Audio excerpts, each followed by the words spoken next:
여태 우리가 수능 25년 동안 하면서 수능이 난이도 적절하게 잘 나왔다라고 하는 적이 있었어요, 없었어요? 없어요. 그렇죠. 그러면 이어지는 문제인 것 네네. 같아요. 수능 절대평가가 결국에는 등급 완화로 된다라고 말씀해 주셨는데, 절대평가 그러면 더 확대되는 게 옳을까요? 아니면 조금 이제는 그만, 여기서 그만, 네, 이제 완화하지 말아야 된다, 절대평가 더 이상 확대되면 안 된다, 네. 어떤 게 맞나요? 저는 뭐 네. 수능 절대평가 체제가 네. 유지할 수 없는 체제다. 어? 네. 이게 뭐 말이 되느냐 이렇게 네. 생각하는 거죠. 네. 여러 가지 이유가 있을 수 있는데요. 절대평가는 평가를 했다라고 하는 거는 학생의 수준을, 그러니까 학습력을 계층화시키는 거예요. 그래서 상급 학교의 입장에서 이 변별화된 학생을 입맛대로 뽑을 수 있게 쫙 나열해 주는 거죠. 그렇죠. 그런데 상대평가는 문제가 안 돼요. 왜? 잘한 학생이 1등급일 거니까요. 그러면 난이도가 적절했느냐 안 적절했느냐가 이런 얘기 안 나올 텐데, 정부가 자꾸 오늘 정부 얘기만 해요. 근데 절대평가를 만지작 하다가 결국은 절대평가를 못한 이유가, 첫 번째, 지역 간 편차가 너무나 심합니다. 수능을 보게 되면 내신 1등급인데 수능이 1등급, 2등급 안 나오는 학교도 전국에 허다해요. 그러다 보니까 이거 절대평가 한다라고 하더라도 특정 지역, 특정 학교에서만 잔뜩 A등급 나오겠네. 자칫 부동산이 엉뚱한 데서 더 뛰겠네. 뭐 이런 생각도 할 수 있는 거고, 두 번째가 절대평가를 얘기했을 때 학생들의 부담을 경감시켜주기 위해서, 야, 5개 그룹으로 9개 그룹으로 나눈 지금 상대평가보다 이거 너무 치열하잖아. 그러니까 5개 그룹으로만 맞춰줄게. 91점, 99점 차이 없는 거야. 여기서 그냥 다 A로 똑같은 거거든. 너무 스트레스 받지 마. 그런데 아까 말씀하셨어요. 현실적인 문제 말씀하시면서 난이도가 너무 어려워지면 90점 넘는 학생들이 하나도 안 나올 수도 있는 거예요. 예를 들어서 극단적으로 표현하자라고 하게 되면 절대평가는 꼭 하나 더 커밍아웃을 했어야 해요. 난이도를 쉽게 출제해줄게 라는 얘기가 뒤따라 붙지 않으면 절대평가가 결코 학생들에게 유리하거나 부담을 경감시켜주는 도구로 활용하기는 어려울 수도 있다. 아, 그렇죠. 그렇기 때문에 절대평가는 항상 난이도 문제랑 계속 결부가 될 수밖에 없어요. 네네. 그러다 보니 여태 우리가 수능 25년 동안 하면서 수능이 난이도 적절하게 잘 나왔다라고 하는 적이 있었어요, 없었어요? 항상 없어요. 그렇죠. 어떤 불리한 세력 혹은 불리한 개인들에 의해서 계속해서 무언가 잘못된 것들은 계속해서 끄집어낼 수밖에 없었어요. 그러니까 물불 왔다 갔다 거리다가 곧 논란에 휩싸여서 없어질 전형이다, 이렇게 보는 거죠. 절대평가는, 이 절대평가라는 시스템 자체가 좋아요. 취지는 좋은데 학생의 변별을 두기 위한 또 다른 시험을 불러오게 되거나, 본고사가 심해진다거나. 그쵸, 본고사가 심해지거나, 이를테면 지금 3등급 학생들까지 최고 등급으로 가리될 가능성이 되게 높은 전형이에요, 절대평가라고 하는 것 자체가. 그러다 보니 서울에 들어가는 학생들은, 혹은 수도권에 들어가는 학생들은 다 그냥 최고 등급인 거죠. 그럼 얘네들을 어떻게 구분을 하느냐? 그러면 수능이 있으나 마나한 전형이 된다. 아니면 변별력을 높이기 위해서 난이도를 쭉 올려버리게 되면 또 그것도 욕 나올 건, 야, 부담 줄여준다며. 근데 엄청 어려워가지고서 A등급 받는 것 자체가 굉장히 쉬운 얘기가 아닌 게 됐어 라고 했을 때 결국 얘는 시달리다가 죽어버린다. 어떻게 생각하시나요? 절대평가. 지금 이제 말씀하신 건 현재의 어떤 입시 구조나 뭐 교육의 구조 속에서의 어떤 접근법이면 그 말씀이 공감 가는 게 많았고요. 또 중요한 건 뭐냐면, 반대로 얘기하면 지금은 상대평가인데 왜 난이도 불수능, 물수능이 그 얘기 왜 나와요? 그러니까 모든 시험은 불수능, 물수능은 이게 상대평가든 절대평가든 다 있는 내용이라는 거죠. 절대평가면 네네. 이게 더 크게 벌어지는 거죠. 네. 뭐 그럴 수 예, 공감되고. 근데 저는 좀 큰 얘기를 해야만 수능의 절대평가를 이해할 수 있는 게, 이제 아까 말씀드린 것처럼 작년에 수능을 본 애들이 53만 명인데 올해 많이 떨어지면 48만 명까지 예측하는 분도 네. 있어요. 자, 근데 이렇게 우리 미래를 책임질 아이들의 숫자가 줄어요.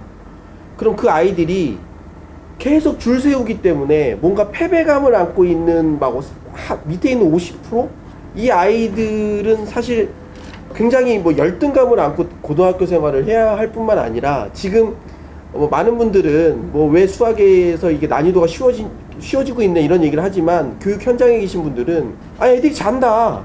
수업 시간에 이 자는 문제를 그러면 뭐 이렇게 끌고 갈 수 있다. 앞에 있는 몇 명 끌고 갈 수 있는데 반에 50%가 자고 있는 이 상황을 그럼 이렇게 가져가야 될 것이냐.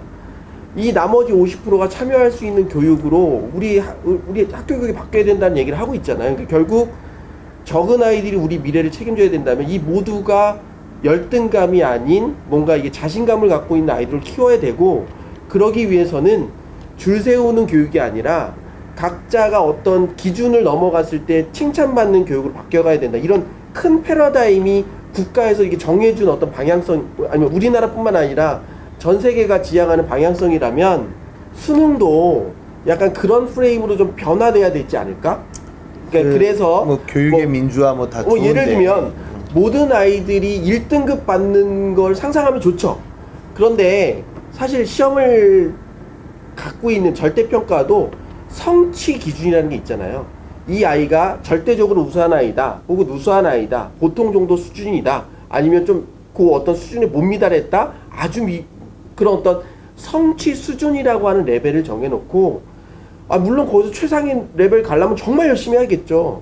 그런데 그게 쟤를 이기기 위한 노력이 아니라 나와의 승부를 위한 노력이 될 수 있다면 멋지지 않을까라는 이상적 그림 속에서 수능이든 입시든 교육이든 이런 프레임을 그 방향으로 맞추는 게 되게 필요하고, 그런 과정 속에서의 절대평가 뭐 그런 얘기들이 계속 나오는 거죠. 그래서 지금 당장은 아니지만 네네네. 교육의 전체적인 방향을 봤을 때, 네. 큰 그림을 봤을 네네. 때 그렇게 가는 게 맞다라는 아까 말씀이신 거죠? 실제로 아까 임정민 네. 대표님 현실적인 얘기 뭐 어쩌 현실적으로 했는데 이거 되게 비현실적인 얘기예요. 근데 그렇게 들릴 수 있는데 큰 그림을 그런 쪽에 놓고 지금 학교 교육 많이 변화하고 있잖아요.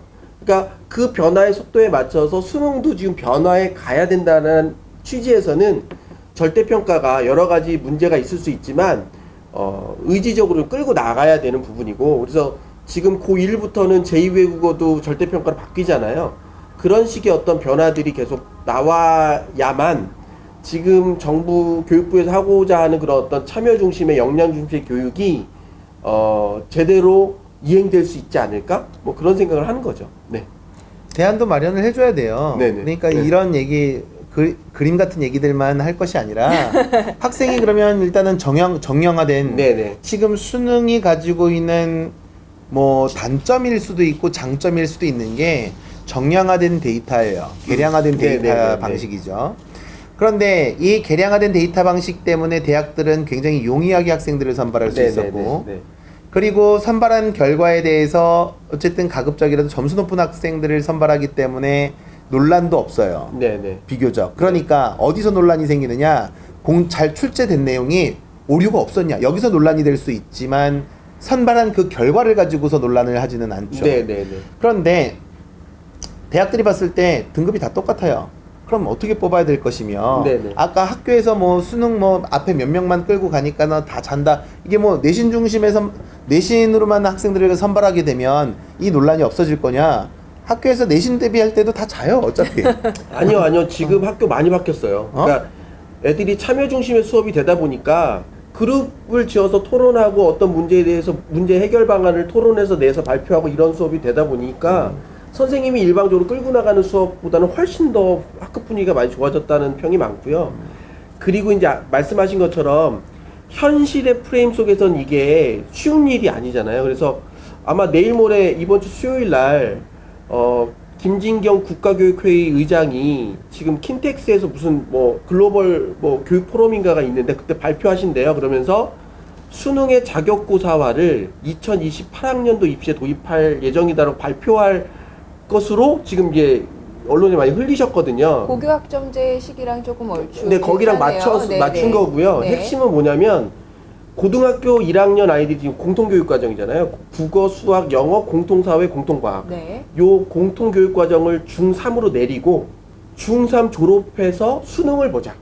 그래서 수능을 대학 입학 자격시험으로 하고 거기에서 자격을 이수한 아이들이 대학에 지원하도록 하자. 그럼 떨어진 애들은 고1, 고2, 고3 때 계속 시험을 응시해서 대학에 들어가고 싶으면 그 자격시험의 기준을 맞춰가면 된다. 이런 식의 자격고사화 제도를 발표하셨고 아직 발표는 아니지만 그렇게 아니지만 그런 오늘 기준으로 안을 오늘 촬영 날짜는 10월 21일 오늘 기준으로는 내일 모레 발표할 네, 네. 거다. 네. 네, 그렇게 계속 그런 네. 이야기를 해 오셨고 뭐 실제로 발표는 어떻게 나올지 모르겠지만 그래서 그런 구조가 된다면 수능은 절대평가가 될 확률이 매우 높은 방향성 아니겠느냐 이런 추측이 가능한 거죠. 아니 뭐 맞아요. 네네. 그렇게 가고 있는데 네. 그렇게 됐을 때에도 또 다른 문제가 계속 야기될 그럼요. 것이다. 네, 네. 그리고 오늘 하는 이 주제는 그렇게 먼 미래의 얘기들을 하고 있는 거는 아니니까 네, 네, 네. 2020년. 2020년. 네, 다시 그럼 돌아가서. 올해 네. 2020년은 네. 수능 절대평가가 네. 물론 지금 올해는 적용이 되지는 네, 네, 네. 않겠지만 네. 네. 적용이 된다라고 하더라도 또 다른 논란을 야기할 것이다. 네, 요 주제는 약간 미래지향적 질문이어서 그럼 지금 이게 수능이 여태까지는 그나마 공정하다라고 생각을 했었던 거였는데 네. 뭘 갖고 학생을 그러면 뭘로 뽑을 것이냐라고 하는 문제가 또 시비가 걸리겠죠. 네, 네, 네. 또 하나가 지금 중3이 통과되고 고1이 통과되고 고2가 통과되고 고3이 통과되고 그래서 자기가 통과한 시점은 다르지만 어쨌든 누적 통과한 학생 숫자가 그렇게 많이 적체가 되게 되면 대학들은 이 많은 학생 중에 상위 학교들은 또는 자기 그레이드에 맞는 학생들을 어떻게 여기서 선발해낼 것이냐. 그러면 거기에 또 무언가 다른 기준이 들어갈 것이고 네. 또 하나가 지금 학생들이 여기서 중3 때하고 고1 때하고 고2 때하고 고3 때하고 그러면 학생들은 그것도 중3 때 하는 것보다 고1 때 통과할 확률이 더 높아지는 거잖아요. 그만큼 1년 더 네, 준비를 네. 했으니까. 뭐 그렇겠죠. 네. 네, 네. 그러면 또 역시 마찬가지로 시험을 보는 시점에 따른 형평성의 문제도 또 계속해서 논란이 될 거예요. 그러니까 자격고사는 패스 넌 패스의 문제니까 몇 점으로 패스했냐의 중요성이 아닐 수도 있고 그다음에 이제 최근에 나오는 이야기는 수능이 무엇을 측정하는 시험일 것이냐에 대한 이슈도 있어요. 그래서 뭐 고등학교 때 나의 학업 능력을 평가하는 시험이 될 것이냐 아니면 미래를 살아갈 역량을 평가하는 시험이 될 것이냐 이런 얘기가 있는데 그중에 최근에 좀 힘을 얻고 있는 뉘앙스가 뭐냐면 수능이 미래를 살아갈 수 있는 아이들의 필수 역량, 예를 들면 창의적 문제 해결 능력이나 어떤 비판적 사고력 혹은 고차원적 사고력을 평가하는 시험이 되어야 되지 않겠느냐 이런 얘기가 있어서 좀 여러 가지 안 중에 뭐 사지선다 오지선다 이런 자격고사와 관련된 시험과 2차 시험을 보자라는 얘기도 있어요. 2차 시험은 지금 논술과 같은 것들, 서술식 시험을 수능에 반영하자 이런 얘기도 있고 더 급진적으로는 이제 일본에서 도입한 인터내셔널 바칼로레아 이런 것처럼 정답이 없는 시험을 수능에 도입하자 이런 얘기도 있거든요. 그러니까 이 어떤 수능의 어떤 성격 개념을 다시 정의하는 순간 시험에 대한 형식과 내용이 많이 바뀔 수 있다. 네, 그런 말씀을. 지금 뭐 너무나 얘기가 주제가 막 네, 미래지향으로 갔어요. 네. 아까 얘기했던 학생들 인터내셔널 바칼로레아 이 시험을 보는 것은 뭐 저도 찬성입니다. 왜냐하면 국제 표준화된 이거 가지고서 뭐 논란하지는 않을 거 아니에요. 뭐 잘 됐네, 네, 뭐 네, 어렵네, 쉽네 이런 얘기 안 할 거니까 그냥 여기에 우리가 같이 국제적으로 공인된 시험을 수능으로 대체하는 것에 있어서는 의견이 있을 수 있지만 이것 자체도 사실 45점 만점에 몇 점으로 어느 대학 간다라고 하는 게 다 나와 있는 거잖아요. 그러다 보니 학생들이 모두가 다 결과가 평등하기는 그럼요. 모두가 네네네. 주인공이 될 수 있는 시험은 현실적으로 좀 어렵다. 다음 주제랑 네네. 조금 연결이 되는 것 네네. 같아요. 연결이 돼요. 네, 연결이 돼요. 네네. 네.